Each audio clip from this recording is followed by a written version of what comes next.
Assalamualaikum warahmatullahi wabarakatuh. Saya Siti Marifatul Munawarah dari SMP Negeri 2 Ngudo akan menyampaikan sebuah cerita tentang kenikmatan bersedekah. Pemirsa, sedekah tidak harus melulu kaya, sedekah juga tidak mengurangi harta. Sedekah bukan karena besarnya penghasilan kita, namun karena luasnya hati seseorang untuk mau saling berbagi. Seperti pada kisah yang akan saya sampaikan berikut ini. Diceritakan ada seorang penjual batagor yang bernama Pak Anton dan juga Pak Budi sebagai seorang penjual bakso bakar keliling. Di suatu pagi yang cuacanya cukup cerah, Pak Anton sudah tiba di dekat gerbang sekolah. Dirinya disapa oleh seorang rekan kerja jualannya. Assalamualaikum Pak Anton, bagaimana dagangan hari ini? Sudah laku banyak ya?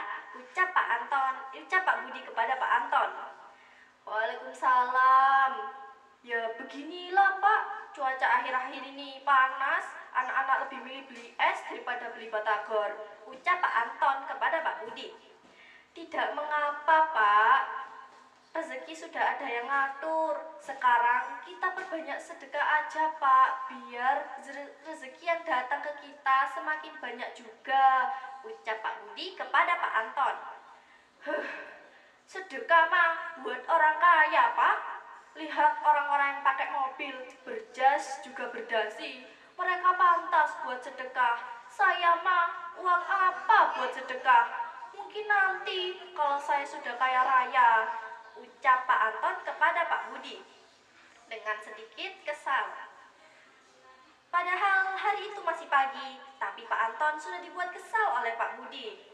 Bagaimana tidak kesal? Pelanggan batagornya hari ini saja belum ada. Bagaimana bisa sedekah? Beberapa jam telah berlalu tanpa seorang siswa dari kejauhan ingin membeli batagor. Namun, di sisi lain ada pengemis tua. Badannya sudah renta, rimpuh, bahkan untuk berjalan harus ditokong oleh tongkat. Tiba-tiba, pengemis tua itu mendatangi Pak Anton. Pak, saya minta sedekahnya Pak. Saya sudah 2 hari belum makan Pak, ucap pengemis tua itu kepada Pak Anton. Nanti ya Mbak, tunggu saya kaya, baru saya sedekah. Sekarang saya masih miskin, ucap Pak Anton kepada pengemis tua nan renta tadi, tanpa memberikan sedikit perhatian kepada pengemis tua itu. Dirinya bahkan sibuk menghitung penghasilan hari ini yang tak kunjung balik modal. Nasib, perasaanku makin hari makin susah. Masa iya, sudah siang begini, pelanggan batagorku baru 10 orang saja, ucap Pak Budi.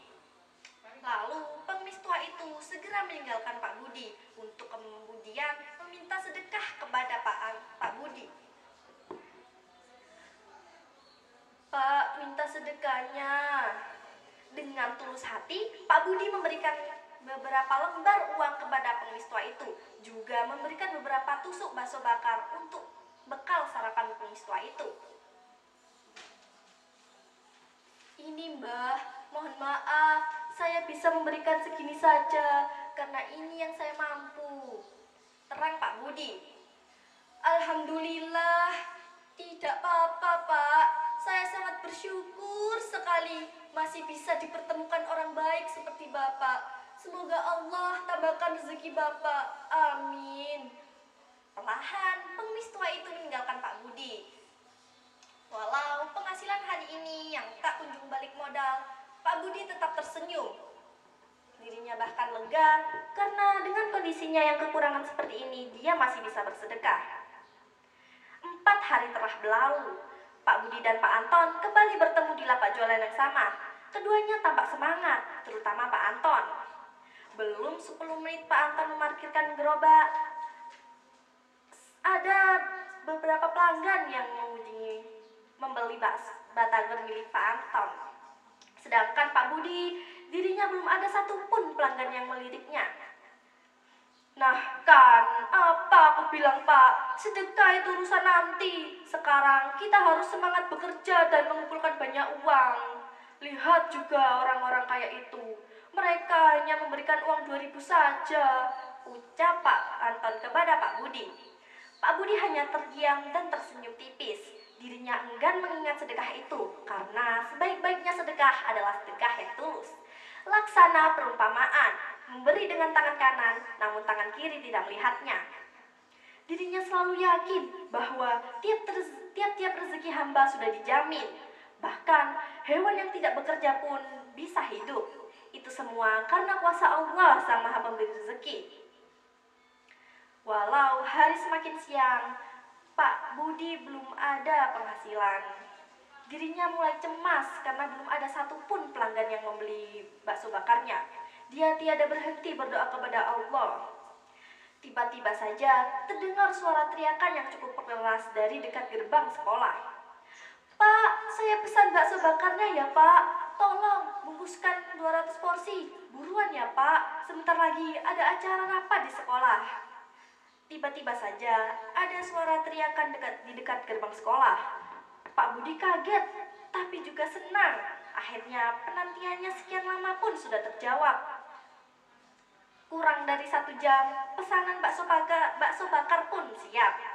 Dan saat itu pula, dagangan Pak Budi habis. Sungguh hari yang bahagia, dirinya bisa pulang cepat. Ia pun berpikir, mungkin ini adalah salah satu kebaikan dari sedekah. Alhasil, dirinya semakin yakin bahwa rezeki tiap-tiap hamba sudah dijamin.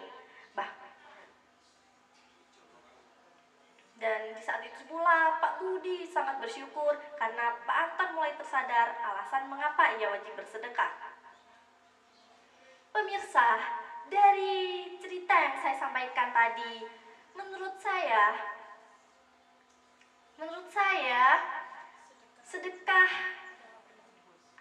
sedekah sama dengan perdamaian.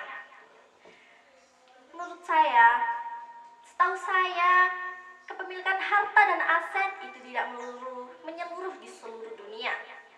Jadi, di planet ini banyak sekali orang-orang yang super kaya dan super miskin.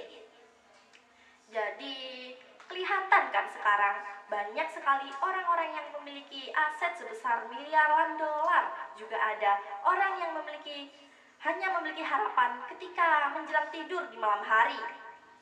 Dia berharap supaya besok enggak bangun-bangun lagi. Itu karena dirinya sudah penat dengan otot-otot tubuhnya yang tipis dan bingung mau makan apa besok. Coba saja orang-orang yang mampu maupun tajir itu mau mensedekahkan hartanya dan sedekah itu tepat sasaran. Mungkin perdamaian akan sedikit tercipta. Sebenarnya tugas orang kaya itu mendistribusikan kekayaannya.